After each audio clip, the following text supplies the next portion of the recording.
जी, previous class में हमने कुछ नोटपैड प्लस प्लस की बात की थी कि आप सब लोग इसे इंस्टॉल कर लो अपने पास।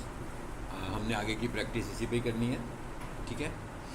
आई होप कि आप लोगों ने इंस्टॉल कर लिया होगा, क्योंकि सिंपल सा इंस्टॉलर था, कोई इतना टफ काम नहीं था।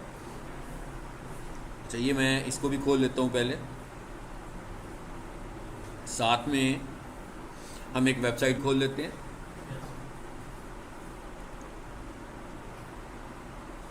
इसके पहले फेज़ में हम HTML फाइल को अंडरस्टैंड करेंगे कि ये जो HTML फाइल होती है इसका क्या सिंटेक्स होता है, फाइल का क्या सिंटेक्स होता है, फाइल बनाते कैसे हैं, सेव कैसे करते हैं, और फिर वो कौन से टैग्स हैं जो SEO को रिलेट कर रहे हैं, उन्हें हमें डिस्कस करना है। इसके बाद फिर हम अगले फेज़ में जाएंगे जिसमें हम कोई एक छोटी सी वेबसाइट को डिज़ाइन करेंगे, मतलब बनी हुई वेबसाइट में थोड़ी सी चेंजेस करेंगे, ताकि जब हम SEO स्टार्ट करें तो हमारे पास कोई वेबसाइट मॉडल हो, ताकि हमें पता हो कि हमने कैसे इम्प्लीमेंट करना है इसको, ठीक है। इन फेजेस में हम लोगों ने SEO को सीखना है। तो यहाँ से हम कोई सा भी खोल लेते हैं फ़िलहाल, और मैं एक वेबसाइट खोलता हूँ। ये मैंने एक वेबसाइट को ओपन किया है, और अभी ये जो हमारे पास है ये वेबसाइट का फ्रंट एंड है। फ्रंट एंड का मतलब है कि जो हमें नज़र आता है, विजिटर्स जो देखते हैं। एक इसका बैक एंड है जिसमें इसकी कोडिंग है, ठीक है। तो जब तक हमें वो इंटरफेस समझ में नहीं आएगा तो हम वेबसाइट पे काम तो नहीं कर सकेंगे।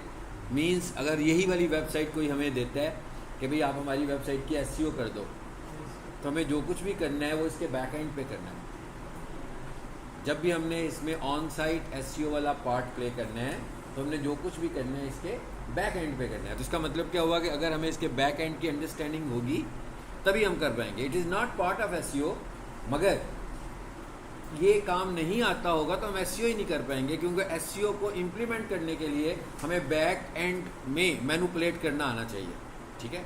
उसकी अंडरस्टैंडिंग होनी चाहिए। सो ये हम कह रहे हैं सपोज करके कि ये वेबसाइट खुली है। थोड़ा सा मैं इसका जूम छोटा कर देता हूँ, बड़ा हुआ होगा शायद जी। और इस पर मैं राइट क्लिक करता हूँ, तस्वीर पे नहीं करना, टेक्स्ट वाले हिस्से पे करना है, कहीं भी। और यहाँ पे लिखा हुआ आ रहा है व्यू पेज सोर्स आ रहा है, और साथ में एक शॉर्टकट भी लिखा हुआ है Ctrl+U। चाहे तो व्यू पेज सोर्स पे क्लिक कर दें, और चाहे तो राइट क्लिक किए बगैर Ctrl+U कर लें। दोनों ऑप्शन से ही हम इसके बैक एंड पर जाएंगे, यानी जो इसका सोर्स कोड है हमें वो नज़र आएगा। ऐसे आ गया नज़र। सबसे पहले ये चीज़ ध्यान में रखनी है कि इस वक्त मैंने ये जो कुछ भी किया, जो कुछ भी प्ले किया, ये सब कुछ मैंने कहाँ से प्ले किया? क्रोम से प्ले किया, इंटरनेट ब्राउज़र से प्ले किया। ये कोई एडिटर तो नहीं है, ऐसा तो नहीं है कि मैं यहाँ पर कुछ चेंजेस कर रहा हूँ। मैं यहाँ पर कोई चेंजेस नहीं कर रहा हूँ, बल्कि यहाँ पर तो मैं सिर्फ देख सकता हूँ। फ्रंट एंड को भी देख सकता हूँ और बैक एंड को भी देख सकता हूँ। तो ये जैसे मैंने क्लिक किया, ये बैक एंड नज़र आ गया, ये फ्रंट एंड नज़र आ गया, ये कोड नज़र आ गया। अब अगर हम इस कोड को देखें तो बड़ी ये लंबा चौड़ा सा कोड है, देखें, अबाउट 1000+ लाइनों का कोड है। सो इसको देख के कोई थोड़ी सी घबराहट हुई होगी कि भाई ये सब कुछ कैसे सीखेंगे हम लोग इतनी जल्दी, क्योंकि it is not SEO। Still ये SEO तो नहीं है। इसमें से बहुत कम चीज़ें हैं जिसे हमें अंडरस्टैंड करना है, यानी हमें SEO के पॉइंट से क्या समझना है, हम उसको टारगेटेड देखने लगे। और ये सब कुछ हमारे से रिलेट नहीं कर रहा, ये सब कुछ पूरी के पूरी वेबसाइट का कोड है, जो कि वेब डेवलपर ने कुछ हिस्सा उसका डिज़ाइन में बनाया हुआ है और कुछ हिस्सा उसका डेवलपमेंट का पार्ट है, जिसमें हम ट्रांजैक्शंस वगैरह करते हैं। जैसे कोई ईमेल भेजता है आपको, कोई अपॉइंटमेंट लेता है तो आपको ईमेल्स आ रही होती हैं, तो प्रोग्रामिंग वाला पार्ट भी है। सो ना तो हम इसका प्रोग्रामिंग वाला पार्ट हमारे से कंसर्न्ड है, क्योंकि ये तो वेबसाइट जिसने बनाई है। अगर कभी क्लाइंट ने अपनी वेबसाइट में कोई तब्दीलियाँ करानी होंगी तो फिर उसी से ही कराएगा। ना इसका डिज़ाइन हमें चेंज करना है, क्योंकि इसका डिज़ाइन वही रहेगा जो इसका डिज़ाइन पहले से था। मतलब इसका डिज़ाइन हमें बदलना नहीं है, इसके उसी डिज़ाइन को हमें लेकर चलना है जो इसका पहला डिज़ाइन है। अगर कोई बंदा मुझे वेबसाइट की SEO करने को बोलेगा तो इसका मतलब ये बिल्कुल नहीं है कि मैं उसकी डिज़ाइनिंग चेंज कर रहा हूँ वेबसाइट की। ना तो मैंने उसकी डिज़ाइनिंग में कोई चेंजेस करनी है, ना उसके प्रोग्रामिंग पार्ट में कोई तब्दीली आएगी। सिर्फ मुझे वो काम करना है जो गूगल के मुताबिक उस वेबसाइट पे नहीं हुआ, वो चीज़ें मुझे इस पर इम्प्लीमेंट करनी है। सो मुझे सबसे पहले तो ये अंडरस्टैंड करना है कि जो HTML की फ़ाइल है इसका स्ट्रक्चर क्या है, इसका सिंटेक्स क्या है, ठीक है। सबसे पहले हम सिंपली इसको अंडरस्टैंड करते हैं, और ये मैंने इसलिए खोला है कि जो मैं आपको इसकी अंडरस्टैंडिंग दूंगा उसको साथ साथ यहाँ से कंपेयर भी करेंगे। इसके सिंटेक्स को समझने के लिए मैं सीधा आ गया हूँ कहाँ पर, नोटपैड प्लस प्लस में। यहाँ पर कुछ भी नहीं है भाई, सब कुछ खुद ही लिखने वाले हैं हम। हाँ अच्छा, नोटपैड प्लस प्लस क्या है? एक टेक्स्ट एडिटर है जिसके बहुत सारे पर्पजेज हैं। हम इस वक्त इसका कौन सा पर्पज इस्तेमाल करने लगे हैं? HTML एडिटर वाला। यानी हम इस नोटपैड प्लस प्लस को क्या बना रहे हैं? HTML editor. सबसे पहले तो ये समझ लें कि बनेगा कैसे। भाई आप इसे खोलते ही सबसे पहले क्या करें? HTML की फाइल सेव कर लें। अभी तो कुछ भी नहीं है ना, फिर भी मैं HTML की फाइल सेव करने जा रहा हूँ। फाइल में आए, फिर हम कहाँ गए? सेव एज में गए। कोई इतनी मुश्किल बात नहीं कर रहे भाई, जैसे आम किसी भी एडिटर में फाइल सेव होती है उसी तरह हम सेव कर रहे हैं, मतलब कोई मुश्किल तरीका नहीं है। उसके बाद वो पूछा भाई कहाँ सेव करोगे? सो मैंने कहा भाई मैं इसको फ़िलहाल सपोज कर लेते हैं, मैंने इसको ले जाता हूँ C ड्राइव पे, ठीक है। और यहाँ पर एक फ़ोल्डर बना लेते हैं HTML के नाम से, ठीक। और इसे खोल लेते हैं, और यहाँ पर आकर मैं अपनी फ़ाइल का नाम रख लेता हूँ, ठीक है। पहली फ़ाइल बना रहे हैं तो चलिए हम इसका नाम फर्स्ट रख सकते हैं। फ़ाइल का क्या नाम होगा? It totally up to you, मगर फ़ाइल नाम का नाम रखने का तरीका क्या होगा ये समझना है हमें। पूरी डिजिटल मार्केटिंग के अंदर नेमिंग के रूल्स क्या हैं ये आपने एक ही दफ़ा अंडरस्टैंड कर लेना है। आपकी फ़ाइल का जो नाम है वो आम तौर पर पर्पजली होना चाहिए। तो हम ये कह सकते हैं कि हमारी फ़ाइल का नाम कीवर्ड पर होना चाहिए। जिस वर्ड को हम रैंक करवा रहे हैं उसी वर्ड के साथ हम अपना नाम रख लें। अगर बड़ा नाम हो, मतलब एक वर्ड का नाम तो नहीं होगा ना, इससे तो कोई अंडरस्टैंडिंग नहीं मिलेगी। अगर बड़ा नाम हो तो सेपरेटर के तौर पर आपने स्पेस यूज़ नहीं करना। स्पेस बार नाम के दौरान इस्तेमाल होने के लिए इल्लीगल कैरेक्टर है। तो हमें क्या इस्तेमाल करना है जी? सबको पता लग गया होगा। डैश, कीबोर्ड पर डैश, हाइफन, माइनस का निशान बना होता है ना। आपने हमेशा सेपरेट करने के लिए स्पेस की जगह पर आपने जब भी फाइलें बनानी है, भाई कोई सी भी file, HTML file, image file, text file, जब उसका नाम रख रहे होगे तो उसके नाम को जब हम सेपरेट करेंगे तो कैसे करेंगे? डैश के साथ। सो मैंने रखा भाई फर्स्ट फाइल। लो जी, मैंने अपनी फाइल का नाम रख लिया फर्स्ट फाइल। अब फाइल तो बनने जा रही है, मगर अभी तक मैंने ये नहीं बताया कि ये HTML फाइल कैसे बनेगी। सो नीचे क्या लिखा हुआ है? Save as types. जी क्या लिखा हुआ है? Save as type. सो हमें यहाँ से चूज़ करना है फॉर्मेट, अपनी फाइल का फॉर्मेट। सो हम इस पर क्लिक करते हैं। इसमें बहुत सारे फॉर्मेट्स हैं। देखें, मैंने कहा था ना कि ये मल्टीपर्पज़ एक एडिटर है। फिलहाल हमारा जो कंसर्न है हम उसी पे बात करते हैं। हमारा कंसर्न क्या है? HTML। HTML stands for hyper text markup language. So मैंने H को प्रेस किया, अभी तो नहीं आया। मैंने दोबारा से H को प्रेस किया, अभी भी नहीं आया। मैंने तीसरी दफ़ा H प्रेस किया तो क्या आ गया? मतलब H वाले जितने भी नाम हैं वो सारे आगे ना। तो हमने किसको चूज़ करना था? हाइपर टेक्स्ट मार्कअप लैंग्वेज को। मैंने एक क्विक मेथड यूज़ किया, अदरवाइज मैं स्क्रॉल करके भी इसे ढूंढ सकता हूँ। मतलब आप जिस तरीके से भी यहाँ तक आना चाहें यहाँ तक आ सकते हैं। चलें जी, अब फाइल का पूरा नाम क्या बन गया? First file dot HTML। पूरी फाइल का क्या नाम बन गया? First file dot HTML। तो हमने यहाँ पर आए और इसको सेव कर दिया। भाई इतनी सी बात थी। अब इस वक्त ये एडिटर जो है, अब ये क्या काम कर रहा है? क्योंकि मैंने इसमें फाइल बना ली है, अब ये काम यहाँ पर एज HTML एडिटर कर रहा है। अब यहाँ पर ये क्या काम कर रहा है? As HTML। कैसे बना है ये HTML एडिटर? वैसे तो ये नोटपैड प्लस प्लस है ना। जैसे ही मैंने फाइल सेव की है, HTML में फाइल सेव की, तो उसने इसको HTML एडिटर बना दिया। अब ज़रा इसका एक HTML फाइल का बेसिक सिंटेक्स समझ लेते हैं क्या होता है। HTML फाइल स्टार्ट होएगी इस तरह। पहली बात तो ये कि ये दो निशान समझ लें। एक मैंने क्या लगाया? Less than. एक लगाया ग्रेटर देन। जैसे आप कोई कोटेशन लिखते हो है ना, तो उस पर डबल कोट्स लगा देते हैं ना।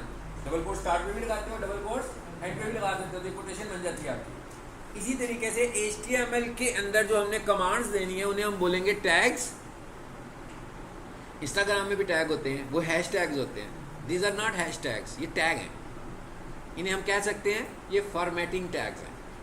कौन से टैग्स हैं? फॉर्मेटिंग टैग्स हैं ये। सो फॉर्मेटिंग टैग लिखने का क्या तरीका है?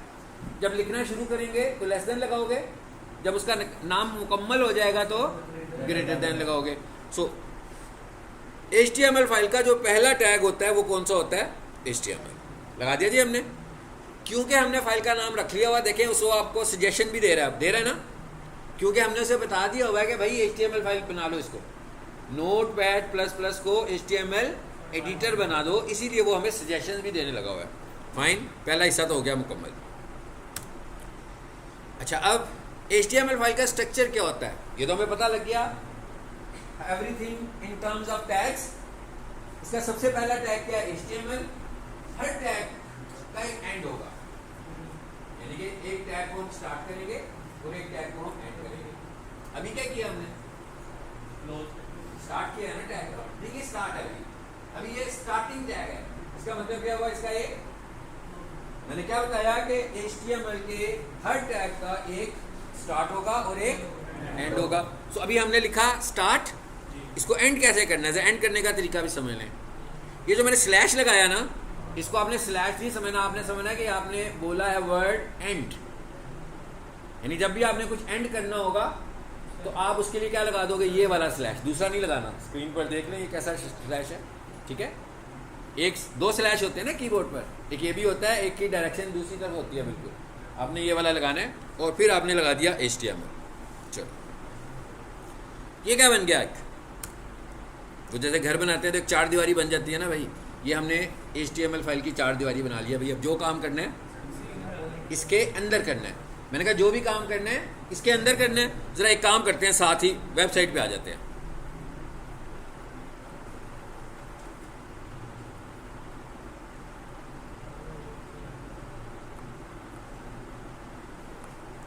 ज़रा देखिए इधर क्या हालात हैं, इधर क्या स्टार्ट है। उधर हमने कहा ना ये इसका स्टार्ट है, ये इसका एंड है। तो ज़रा देखते हैं कि जो वेबसाइट बनी हुई है इसका स्टार्ट और एंड क्या है जी? क्या स्टार्ट है? HTML, ऐसे ही है ना, उसी तरह लिखा हुआ है। अच्छा, आगे लिखा हुआ है लैंग्वेज। एक एक्स्ट्रा सही ऑप्शन दी हुई है कि भाई इस पूरी फाइल में हम इंग्लिश की लैंग्वेज यूज़ करें, ठीक है। अच्छा, बिल्कुल एंड पर जाएं। एंड कहाँ पे हो रहा है? बिल्कुल वही सिंटेक्स हो गया जो हमारी फाइल का बन रहा है। अच्छा, अब आगे चलते हैं। सेकंड पार्ट क्या है इसका? किसी भी HTML फाइल यानी हमारी जो वेबसाइट है उसका सेकंड पार्ट कौन सा होता है? कौन सा होता है जी? हेड का पार्ट होता है। तो मैंने लिखा हेड, फिर उसी तरीके से अब आपको लेस देन और ग्रेटर देन की तो समझ में आ गई है। तो ये कौन सा पार्ट हुआ? हेड का स्टार्टिंग पार्ट हुआ, मीन्स इसको एंड भी होने। ओके, किससे पहले होने? एंड HTML से पहले एंड होना है। किससे पहले एंड होना है? एंड HTML से पहले पहले एंड होना है। सो क्या करूंगा मैं? जरा लेस देन स्लैश और फिर हेड लिख दूंगा। खुद ही लिखा हुआ आ गया और ग्रेटर देन लगाया और बंद कर दिया। चलें जी, दो हिस्से हो गए। अब हम ये देखते हैं कि क्या ये वाला पार्ट उधर भी मौजूद है, वेबसाइट में भी ये वाला पार्ट है।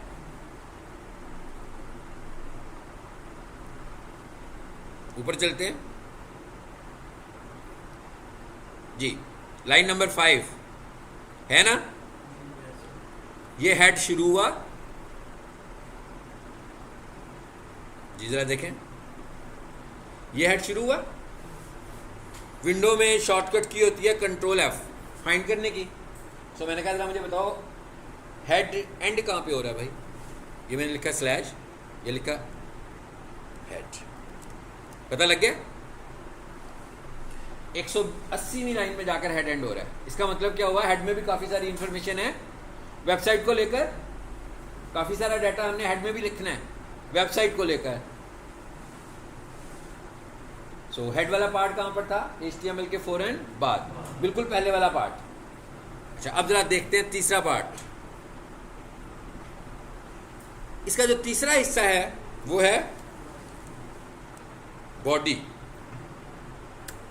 भाई आप जब कोई वेबसाइट खोलते हैं तो वेबसाइट पर आपको टेक्स्ट, तस्वीरें, वीडियोस, यही सब कुछ नजर आ रहा होता है ना। जो वेबसाइट का हिस्सा आप देख रहे होते हैं वो वाला हिस्सा वेबसाइट की बॉडी है। यानी बॉडी में जो भी लिखेंगे वो वाला हिस्सा है जो विजिटर्स को दिखाने के लिए आप लिखते हैं। हेड में ऐसा नहीं है। हेड में पेज पर दिखाने वाली चीज़ें बहुत ही नॉमिनल सी होंगी अगर हुई भी तो। वैसे हेड में लोगों को दिखाने वाली इंफॉर्मेशन बिल्कुल नहीं है, बल्कि बॉडी में लोगों को दिखाने वाली सारी इंफॉर्मेशन आ रही है। इसको भी एंड करें। अभी देख रहे हैं मैं कुछ लिख नहीं रहा हूं, अभी आपको सिर्फ मैं सिंटेक्स बता रहा हूं कि एक HTML फाइल बनती कैसे है, ठीक है, उसका स्ट्रक्चर कैसे होता है। अब आए जरा यहां पर देखें बॉडी कहाँ है जी। जैसे ही हेड खत्म हुआ बॉडी शुरू हो गई, और जैसे ही वेबसाइट खत्म हुई बॉडी एंड हो गई। यानी इसका मतलब क्या हुआ, सारे का सारा आपकी वेबसाइट का कंटेंट किधर आ रहा है, बॉडी के अंदर आ रहा है। ये था हमारी एक HTML फाइल का स्ट्रक्चर। अब आ जाए वापस इस पे।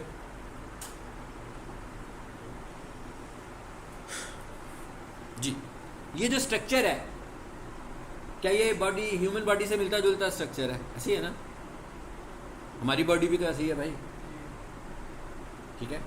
टांगे रह गई है ना बस, बाकी तो पूरा हो गया। हेड, बॉडी और फुट, ऐसे ही है ना। तो इसका बॉडी का जो नीचे वाला पार्ट होता है वो कहलाता है फुटर। लिखें या ना लिखें, जरा वेबसाइट को देखें। नीचे आ जाए बॉटम पे, ये फुटर बना हुआ है इसका। तो जहां पर हमारा बॉडी का मैसेज खत्म हो रहा है वहां पर हमने खुद से ही एक फुटर बना लिया।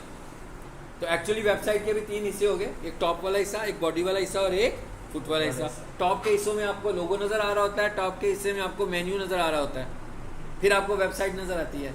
और फुटर में क्या होता है, वही चीजें कि आप स्क्रॉल करके अगर नीचे आ जाएं तो उसी तरह का डाटा देखें, वही चीजें नजर आ रही है ना। फिर आपको अबाउट का सेक्शन नजर आ रहा है, होम का बटन नजर आ रहा है कि भाई इस पर क्लिक करो तो होम पर चले जाओ, इस पर क्लिक करो तो अबाउट अस पे चले जाओ, बजाय इसके ऊपर से फिर वापस मेन्यू बार में जाओ, पहले स्क्रॉल करके तो फिर जा सको। तो ये है हमारे पास एक HTML फाइल का स्ट्रक्चर, इस तरह से बनी होती है। तो इसका मतलब क्या हुआ कि जब हम काम शुरू करेंगे तो कुछ हिस्सों को हम फाइंड करेंगे बॉडी में से और कुछ हिस्सों को हम फाइंड करेंगे हेड में से, और उनमें चेंजेस करने वाले हैं। स्ट्रक्चर समझ में आया सबको कि एक HTML फाइल का, किसी भी HTML फाइल का, भाई कोई सी भी वेबसाइट खोल लो, कोडिंग की वेबसाइट हो, CMS की वेबसाइट हो, जब आप उसकी कोडिंग को चेक करोगे तो ऐसा ही दिखा रहा होगा। इतने ही हिस्से हैं उसके, ठीक है। अच्छा, अब आ जाते हैं जी आगे। मेरा ख्याल ये पॉइंट समझ में आ गया कि एक फाइल, और इसको सेव कैसे किया था हमने, जरा दोबारा से सेव करें एक दफ़ा, बताएं। वैसे तो ये सेव Ctrl+S से भी हो जाएगा, लेकिन मैं उससे नहीं करना चाह रहा, प्रोसेस एक दफ़ा फिर देखें। फाइल में गए थे पहली दफ़ा, सेव में एज में गए थे, पहली दफ़ा Ctrl+S करें तो भी सेव एज में ही जाते हैं जी। फिर हमने फाइल का नाम रखा था। फाइल नेमिंग रूल्स मैंने क्या बताया आपको कि नाम के दरमियान में जब एक से ज़्यादा वर्ड्स का नाम हो तो नाम के दरमियान में स्पेस इलीगल कैरेक्टर समझते हैं हम।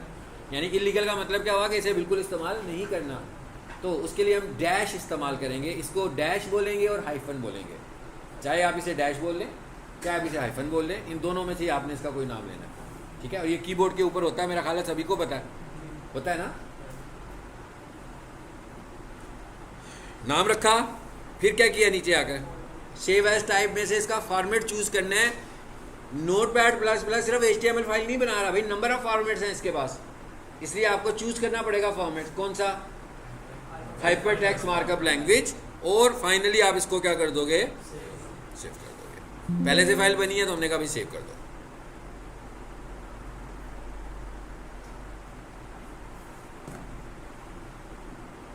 जी, यहां तक हो गया। अभी तक हमने कुछ नहीं किया, ऐसे ही है ना।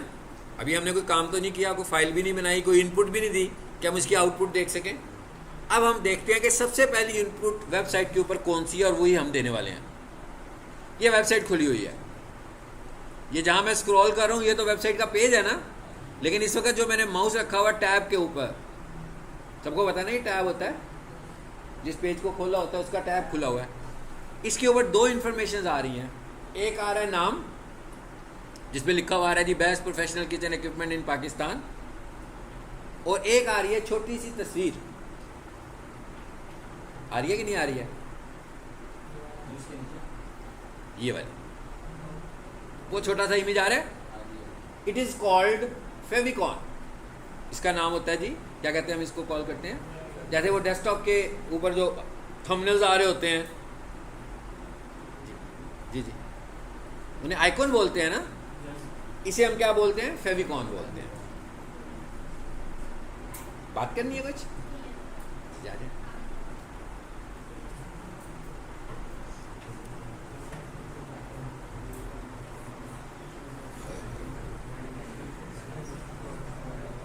अब बोलना शुरू हो गए हैं तो बंदा पूछ ही लेता है कोई चीज़, मतलब कोई बंदा आपको कुछ डिस्क्राइब करता है आकर, तो कोई जहन में क्वेश्चन तो आता ही है ना बंदे के, बंदा पूछ लेता है। क्वेश्चन पूछने के पैसे तो नहीं लगते ना, ऐसे तो नहीं उन्होंने चार्ज कर लेना कि एक सवाल पूछा था अब तो तुम्हें लेना ही पड़ेगा एडमिशन है, फंस गए हो तुम सवाल पूछ के, ऐसे तो नहीं ना। सवाल पूछने के तो कोई पैसे नहीं है यार, पूछना चाहिए बंदे को, बंदे के नॉलेज में फ्री में अगर कहीं से भी इजाफा हो रहा है तो लेना चाहिए ना। जहाँ पर हमारा कुछ स्पेंड नहीं हो रहा तो जो भी हमें मिल रहा हो ज़रूर लेना चाहिए। आप ये स्पोकन इंग्लिश करनी है या नहीं करनी है, लाजमी बात है, डिसाइड तो आपने करना है, ठीक है, लेकिन जो इनका एक फ्री सेशन है उसे ज़रूर अटेंड करें, ताकि आपको कम से कम नहीं भी लेना तो कुछ ना कुछ तो समझ में आएगी ना, उस सेशन में कुछ समझ में आ जाएगी। इसी तरह इनका जो फ्रीलांसिंग का कोर्स है, नो डाउट हम लोग ऑफलाइन भी सर्विसेज सेल करते हैं, ऑनलाइन भी सेल कर सकते हैं। सो फ्रीलांसिंग में ये आपको ये बताते हैं कि ऑनलाइन सर्विसेज कैसे सेल की जाती हैं, ठीक है। तो ये दो कोर्सेज हैं, आप ज़रूर इनके मतलब जो भी इंफॉर्मेशन लेना चाहते हो ऑफिस वालों से लें, अगर कोई ये फ्री सेमिनार करवा रहे हो वो भी लाजमी अटेंड करें, ठीक है। ये भी तो फ्री सेमिनार ही अटेंड कर रहे हैं ना, सेमिनार ही है बस, मैंने कहा सेमिनार ही है ना बस, और तो कुछ एक्सप्लेन तो कम ही करते हैं आप लोग वैसे, अगर सेमिनार की तरह वर्कशॉप की तरह ही अटेंड करते हैं।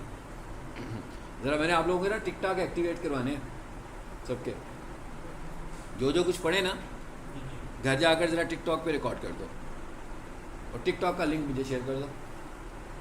टिकटॉक में अपनी वीडियो को पब्लिक भी कर सकते हैं, प्राइवेट भी कर सकते हैं और फ्रेंड्स को भी शेयर कर सकते हैं, ठीक है ना। तो ज़रूरी नहीं है कि हर किसी का टिकटॉक पब्लिक ही होगा, ना करें पब्लिक आपको लग रहा है, मगर कम से कम अपने आप को एक्सप्लोर तो करें ना कि आपको आता क्या है, क्योंकि जब तक आपको ये नहीं पता लगेगा आपको क्या आता है आप डिलीवर कैसे करोगे।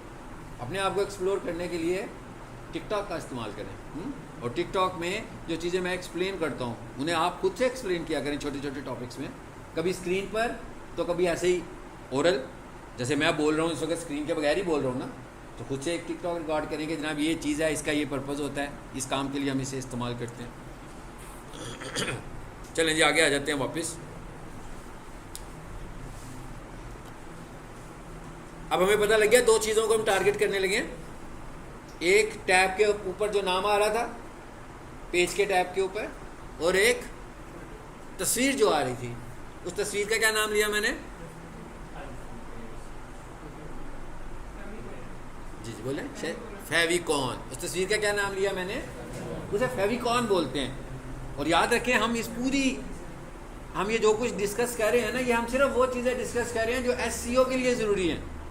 जो एसईओ वाली चीज़ें नहीं होंगी और जो वेब डेवलपमेंट का पार्ट होंगी वो हमारा हिस्सा भी नहीं होंगी, हम उन्हें बिल्कुल कंसर्न नहीं ले रहे। इसका मतलब क्या हुआ कि जो पहला पार्ट था जहाँ पर नाम लिखा हुआ आ रहा है टैब पर, इसको हम बोलते हैं टाइटल, और जो तस्वीर आ रही है उसे हम बोलते हैं फेविकॉन।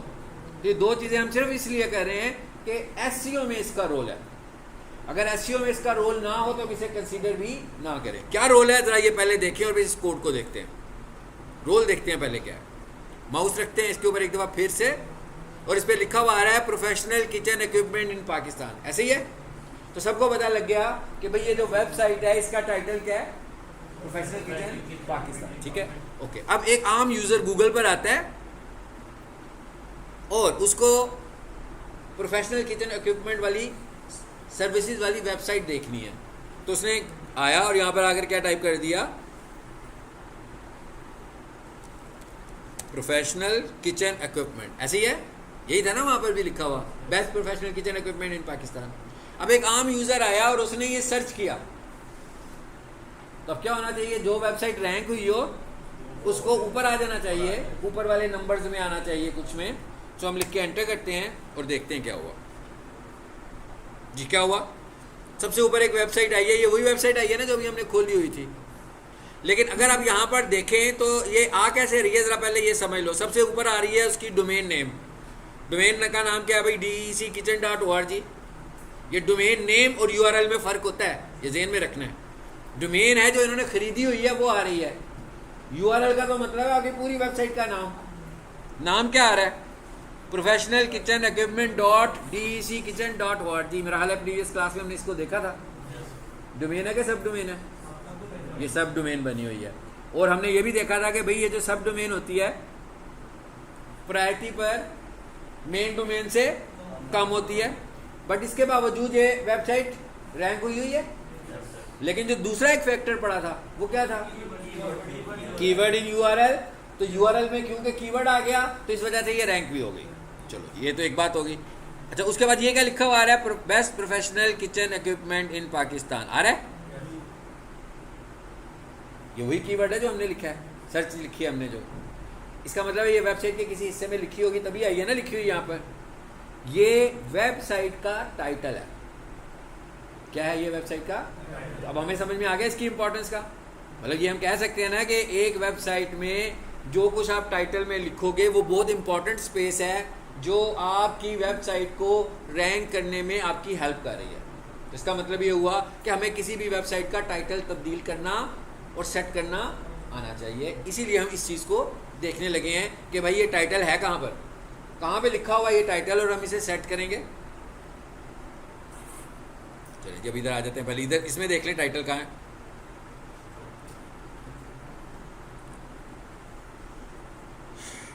जरा एक दफ़ा फिर से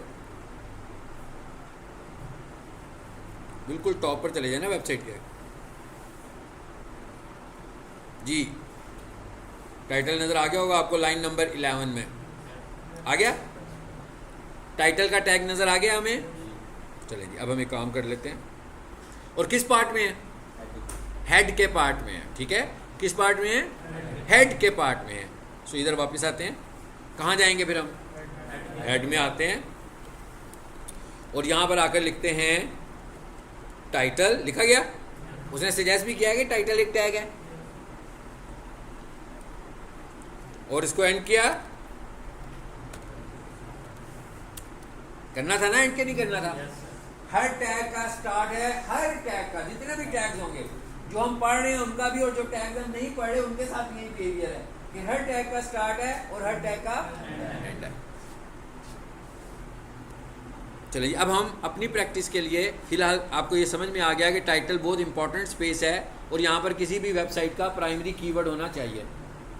जब हम वेबसाइट वाला पार्ट कंप्लीट करेंगे तो हम ये समझेंगे कि व्हाट इज़ कीवर्ड्स और कीवर्ड्स क्या होते हैं, कीवर्ड की इंपॉर्टेंस क्या है और कीवर्ड्स फाइंड कैसे करते हैं किसी वेबसाइट के लिए। ये पूरा एक टॉपिक है पूरी वेबसाइट में हमारा एसईओ के अंदर। लेकिन इसमें हम कब पहुँचेंगे, जब हम फाइल्स को मैनिपुलेट करना सीख लेंगे। ठीक है, तो फिलहाल मैं कहता हूँ भाई मेरा कीवर्ड है बेस्ट, बल्कि ये भी नहीं लिखते, इसका हम रख लेते हैं माय फर्स्ट HTML फाइल। भाई प्रैक्टिस कर रहे हैं, just a student like a student. So हमने फिलहाल ये लिख दिया। कहाँ पे लिखा, टाइटल में। सेव करें। चलिए अब हमने पहली दफ़ा कुछ कंटेंट लिख के फाइल को सेव किया, ऐसे ही है। अब इस फाइल को हमें रन करके देख रहे हैं, ऐसे ही है ना। हमने इस फाइल को चलाकर देखना है कि भाई इसका रिजल्ट क्या आता है, नतीजा क्या निकलता है इस फाइल का। इस फाइल को कैसे चलाएं, इस फाइल को कहाँ चलाएं, आपको भी पता है वेबसाइट कहाँ पे खुलती है, इंटरनेट ब्राउज़र में। यानी इसका मतलब क्या हुआ, हम इसे गूगल क्रोम में खोलने वाले हैं, ऐसे ही है ना। और जब मैंने इसमें कोई तब्दीली करनी होगी तो फिर क्या करेंगे हम जी, जब हमने इसमें कोई तब्दीली करनी होगी फिर क्या करेंगे, कहाँ पे चेंजेस करेंगे, बैकएंड पे। कहाँ पे लाकर, नोटपैड पे लाकर। समझ में आ गया। यानी इसको जब हमने रन करना होगा तो कहाँ खोलेंगे, ब्राउज़र में। और जब इसमें कोई तब्दीली करनी होगी तो इसे हम खोलेंगे नोटपैड++ में। चले अभी आप सबको पता है मैंने इसको C पे सेव किया था, ऐसे ही है ना। चलिए जी मैं इधर आता हूँ वापस, और मैंने HTML रखा था नाम मेरा ख्याल है सिर्फ HTML रखा था, ये रखा था, बिल्कुल ठीक है। ये फाइल आ गई। अगर तो इसके साथ गूगल क्रोम का आइकॉन आ रहा हो, अच्छा अब आपके कंप्यूटर में दो चीज़ें होंगी ना, गूगल क्रोम भी हो सकता है, माइक्रोसॉफ्ट एज भी हो सकता है। हाँ, जिन्होंने अभी तक गूगल क्रोम इंस्टॉल नहीं किया हुआ या सेट नहीं किया हुआ उसको डिफ़ॉल्ट ब्राउज़र, तो उसमें वो माइक्रोसॉफ्ट एज का आइकॉन आ रहा होगा। इसका मतलब क्या हुआ, डबल क्लिक करेंगे तो वो माइक्रोसॉफ्ट एज में खुलेगा। सो बेहतर ऑप्शन तरीका ये होता है कि आप इस पर राइट क्लिक करें, पहली दफ़ा ये काम कर लीजिएगा, ओपन विथ, देखें आ रहा है ना, तो यहाँ से गूगल क्रोम करना है आपने। Microsoft Edge is not recommended कि भाई आप उसको आउटपुट्स के लिए इस्तेमाल करें, ठीक है, क्योंकि हम सारा काम गूगल के लिए कर रहे हैं, तो उन्हीं का ब्राउज़र यूज़ करेंगे तो अच्छी बात है। एनीवेज फिलहाल हम इसे डबल क्लिक करते हैं तो ये कहाँ खुलने वाला है, गूगल में, बिल्कुल ठीक है। लेकिन अगर मैं इसमें चेंजेस करना चाहूँगा तो फिर मुझे इसे कहाँ खोलना है, नोटपैड प्लस प्लस में, ठीक है। कैसे खोलेंगे भला, मैं इस पर करूँगा राइट क्लिक, और अगर आप लोगों ने इंस्टॉल कर लिया हुआ है नोटपैड प्लस प्लस तो ऐसे नोटपैड प्लस प्लस आपको भी नज़र आ जाएगा जैसे मुझे नज़र आ रहा है। ये जब भी बाद में करते हैं, पहले इसको ज़रा प्ले करते हैं। भाई कुछ भी नहीं आया, मैंने तो कुछ लिखा था, कुछ नहीं आया ना, ब्लैंक पेज आ गया, मैंने तो कुछ लिखा था, यहाँ नहीं लिखा था मैंने जो कुछ अभी तक लिखा वो पेज के ऊपर मैंने कुछ नहीं लिखा भाई। मैंने कहाँ पे लिखा था, टैब वाले हिस्से में लिखा था, ये देखें लिखा हुआ आ रहा है। टाइटल कहाँ पर आता है, अब आपको ये भी क्लियर हो गया, टाइटल कहाँ पर आता है, टैब वाले हिस्से पर आ रहा होता है। और जब कोई बंदा कुछ भी सर्च करता है तो गूगल के ऊपर टाइटल नज़र आता है आपको। इसका मतलब क्या हुआ कि किसी भी वेबसाइट का टाइटल सबसे स्ट्रॉन्गेस्ट पार्ट है। कैसे कि भाई जब भी कोई बंदा सर्च करता है, गूगल निकालता कहाँ से है मैसेज, टाइटल में से निकालता है। इसका मतलब क्या हुआ, सबसे स्ट्रॉन्गेस्ट पार्ट हुआ ना। तो जब तक हम इसको मैनेज करना नहीं सीखेंगे, हम एसईओ कैसे कर पाएंगे भाई, नहीं कर पाएंगे ना। इसका रोल पता लग गया ना कितना इंपॉर्टेंट है टाइटल का। और यहाँ पर होगा क्या, आपका बेसिक कीवर्ड, आपका प्राइमरी कीवर्ड, जिसके ऊपर आप अपनी वेबसाइट को रैंक करेंगे। आगे जाकर हम इसकी बात करेंगे। टाइटल की जो लेंथ है वो मैक्सिमम 60 कैरेक्टर्स हो सकती है। टाइटल की लेंथ मैक्सिमम 60 से ऊपर नहीं रखनी। क्यों नहीं रखनी भाई, इसकी क्या वजह है, इसको भी देखते हैं। यहां पर आए जरा मैं स्क्रॉल करूं नीचे, ये तो पूरा नाम आ रहा है ना टाइटल का लिखा हुआ। जरा नीचे आते जाते हैं और जरा देखते हैं कि किसी का नाम पूरा नहीं भी आता। जी नहीं आया ना एक का नाम, ये डॉट डॉट लिखा हुआ नजर आ गया। यानी गूगल क्या कह रहा है, कहता है अभी पहले 60 कैरेक्टर्स को मैं क्राउल करूंगा, इसके बाद आपने जो कुछ भी लिखा होगा उसको मैं रैंक करने में इस्तेमाल नहीं करूंगा। इसका मतलब क्या हुआ कि हमें अपनी वेबसाइट का टाइटल कितना बड़ा रखना चाहिए। और आपने देखा जिनके आगे जिनका ऑप्टिमाइज किया हुआ था वो ऊपर थे, और जिसने ऑप्टिमाइज नहीं किया वो नीचे आ गया, ठीक है। तो इसका मतलब क्या हुआ कि हमें एनीवेज हर हालत में अपना टाइटल 60 कैरेक्टर से बड़ा नहीं रखना। चलें जी, लेकिन हर किसी के साथ ये आइकॉन आ रहा है ना, हर किसी के साथ ये आइकॉन आ रहा है। ये आइकॉन ऐसा नहीं है किसी एक वेबसाइट के साथ आ रहा है भाई, सबके साथ आने लगा हुआ है। अच्छा, दूसरी चीज़ आ गई जी हमारे पास फेविकॉन। फेविकॉन क्या है, सबको ही पता है यार, तस्वीर है, इमेज है ना। इमेजेस फॉर्मेट होते हैं, कुछ स्टैंडर्ड फॉर्मेट्स होते हैं, पता है आप लोगों को कौन कौन से होते हैं। इमेज स्टैंडर्ड फॉर्मेट्स कौन कौन से होते हैं। तस्वीरें स्कैन करवाते हो यार, आपके मोबाइल पे भी आ जाती हैं, ये कैसे सेव हुई होती है, उनका नाम होता है और एक उनकी टाइप होती है। क्या टाइप्स होती हैं पता है आपको, ऐसे नहीं बता रहे आप। हाँ, जेपीजी, पीएनजी, ठीक है ना। तो ये सब क्या है, जिफ, टिफ, ये स्टैंडर्ड फॉर्मेट्स हैं। वेब पी ये एडवांस फॉर्मेट है। तो ये सब इमेजेस के फॉर्मेट्स हैं। फेविकॉन में आपको इमेज लेकर आना है और उस इमेज का फॉर्मेट, फेविकॉन में आपको क्या यूज करना है, इमेज, और उस इमेज का फॉर्मेट पीएनजी होना चाहिए। क्या होना चाहिए, पीएनजी। फॉर्मेट्स तो बहुत सारे हैं ना, मगर फेविकॉन में आपने जो तस्वीर लेकर आनी है वो पीएनजी की लानी है। अच्छा, बेसिकली फेविकॉन में तस्वीर कौन सी आ रही है ये कौन बताएगा जरा, कौन सी तस्वीर, कंपनी कौन सी तस्वीर फेविकॉन में लगाना पसंद करेगी। गुड, कंपनी का लोगो फेविकॉन में क्या लगाना पसंद करेगी। ये भी एसईओ का फैक्टर है, ये भी एसईओ का फैक्टर है। इसका क्या मतलब हुआ भैया? एसईओ का फैक्टर है, तो इसका मतलब ये हुआ कि लाजमी है अगर किसी वेबसाइट में फेविकॉन अभी तक सेट नहीं हुआ तो मैंने कोई ख़रीद के तो नहीं लगाना ना, उस कंपनी का लोगो तो वेबसाइट पे पहले से ही लगा हुआ है। मैंने सिर्फ क्या करना है, उसकी लोगो की एक कॉपी लेनी है। उसकी कॉपी किस फॉर्मेट की होनी चाहिए? किस फॉर्मेट की होनी चाहिए? पीएनजी की होनी चाहिए। फॉर एग्जांपल वेबसाइट पर उसने लोगो लगाया हुआ है जेपीजी का, तो मुझे फिर कन्वर्ट करना पड़ेगा उसको पीएनजी में। ठीक है, ज़रा क्विकली एक चीज़ देखिएगा, online JPG to PNG converter. भाई नहीं आते ग्राफिक्स, हाँ चलिए कमांड ही याद रखनी है ना। यहाँ जाना है, तस्वीर को लेकर आना है, जो जेपीजी लग रही है आपको, जेपीजी है पीएनजी नहीं है। इस टूल की मदद से आप उसको क्या कर लोगे? पीएनजी बना लोगे। कोई इतना मुश्किल बात नहीं है। लिखा हुआ आगे जेपीजी टू पीएनजी। क्या करें? अपलोड। यहाँ से कोई सी भी जेपीजी फाइल ले लो, मेरे पास होगी तो फिर ही है ना। देखते हैं कोई जेपीजी है कि नहीं है। ये तो मेरे पास सारी पीएनजी होंगी क्योंकि मैं बनाते ही पीएनजी हूँ। यहाँ देखते हैं,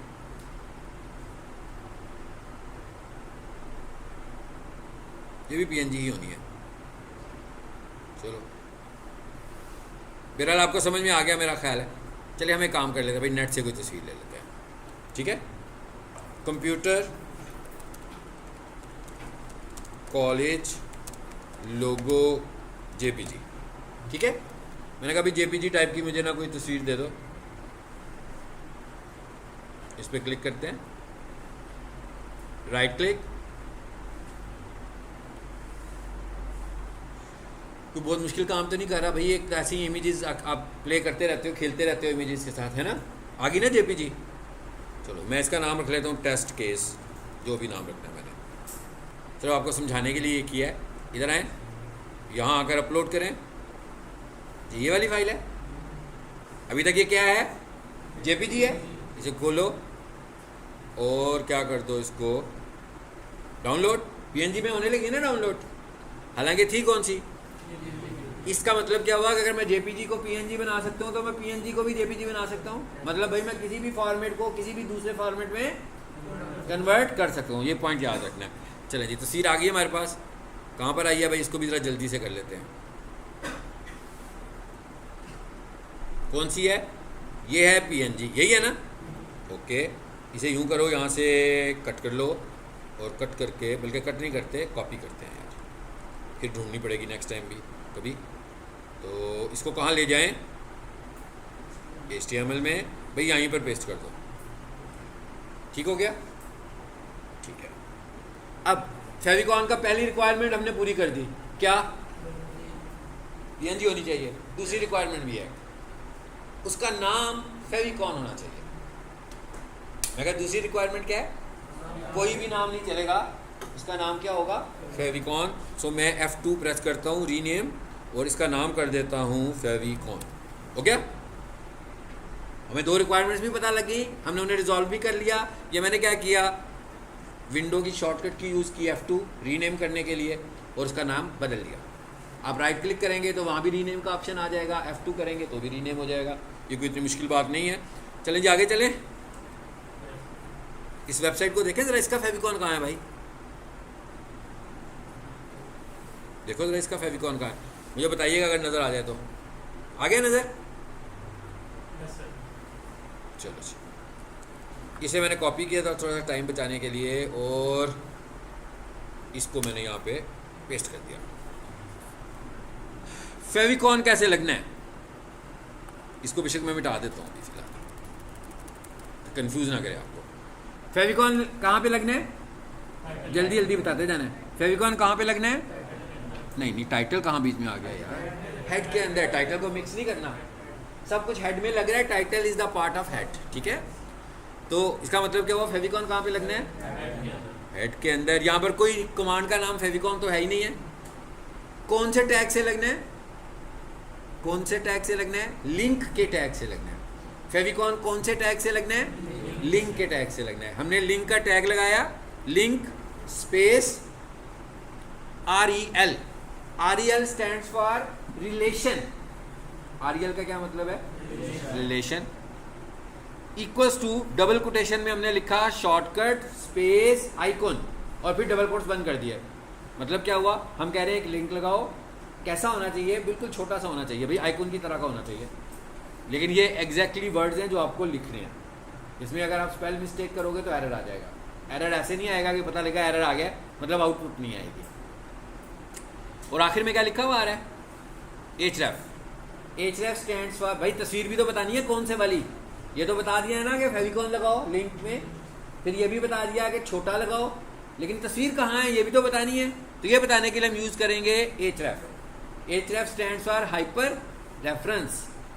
href stands for hyper reference. क्या भाई कहाँ है इमेज? कहाँ है इमेज भाई? क्या नाम था उसका? हम बनाए हैं ना फाइल। इसका मतलब क्या हुआ? ये सारी प्रैक्टिस करने से पहले आपको वो सब कुछ करना है जो मैंने पहले किया है। इमेज होगा तो ही कर पाओगे ना। तो इमेज इंटरनेट से निकाल लेना, कोई मुश्किल बात तो नहीं ना। कोई सी भी तस्वीर लेना, उसको डाउनलोड करना। अगर PNG मिल जाए तो बहुत अच्छी बात है, ना मिले तो JPG लेकर उसको PNG कर लो और उसका नाम फेविकॉन कर लो। इसका मतलब है रिक्वायरमेंट्स उसकी पूरी होगी। ठीक है, अब हम क्या लिखने वाले हैं? फेविकॉन.png। सही हो गया? सबको पता लग गया? मैंने क्या किया था? नेट से एक तस्वीर ली थी, वो JPG थी तो मैंने उसे कन्वर्ट कर लिया था। कन्वर्ट करके जब वो मेरे पास सेव हुई तो मैंने उसको, उसका नाम फेविकॉन रख दिया और उसके बाद वो डाउनलोड में पड़ी हुई थी तो मैं उसको उस फोल्डर में ले आया जहां पर मेरी HTML की फाइल मौजूद है। राइट? तो बन गया भाई सब कुछ। खत्म करने से पहले एक चीज सिर्फ देखते हैं, टैग कौन सा है? लिंक का टैग है। अच्छा, पहले हमने जितने भी टैग्स पढ़े उनमें ऑप्शंस नहीं थे आ रहे, ऐसे ही है ना? ये पहला टैग है ना जिसमें ऑप्शंस नजर आई हैं आपको। कौन सी ऑप्शंस है भाई? कौन सी ऑप्शंस नजर आई हैं?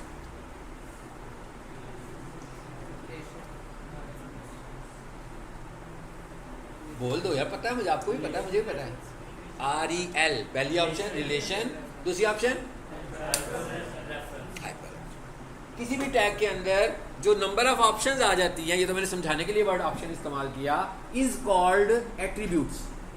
यानी हमें पता लग गया कि जो लिंक का टैग है इसके कितने एट्रीब्यूट्स हैं? 2। समझ में आ गया? किसी भी टैग के अंदर जो मजीद ऑप्शंस होंगी वो क्या कहलाएंगी? एट्रीब्यूट कहलाएंगी। अब ऑप्शन का वर्ड खत्म, जरा समझाने के लिए मैंने किया था कि ये ऑप्शन है।